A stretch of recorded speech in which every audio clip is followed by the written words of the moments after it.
જય કનૈયાલાલ કી મૂવીમાં જે ડેબ્યુ કરી રહ્યા છે ડેબ્યુટન્ટ અનેરી વજાણી, તમારો સૌથી પહેલો વિચાર શું હતો કે યાર હા આ ફિલ્મ કરવી છે? હું પોતે પણ ગુજરાતી છું અને Yes.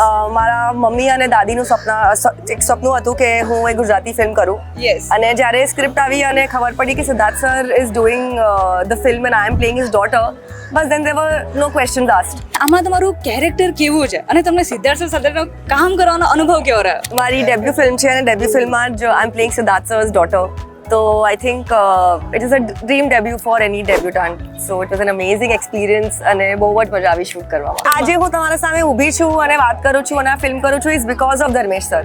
Okay. Because Dharmesh sir cold me and he so that in મી કે નો તારે આ ફિલ્મ કરવી જોઈએ. અને એનાથી પણ પહેલા અલ્પના ભુજ, અલ્પનાબેન જે અનુપમામાં બા પ્લે કરે છે, Yes, she yes. Is I am her adopted daughter.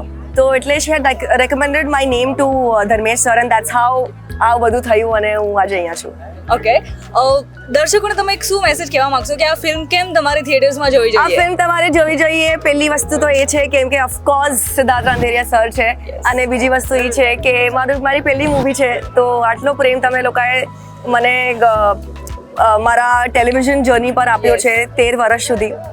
હવે હું ગુજરાતી સિનેમામાં એન્ટ્રી લઉં છું તો આઈ રિયલી હોપ કે જેટલો પ્રેમ તમે મને આટલા વર્ષોથી આપ્યો છે ટેલિવિઝનમાં એનાથી પણ બહુ વધારે પ્રેમ તમે મને ગુજરાતી સિનેમામાં આપ્યો. હાથી ઘોડા પાલકી, જય કનૈયાલાલ કી.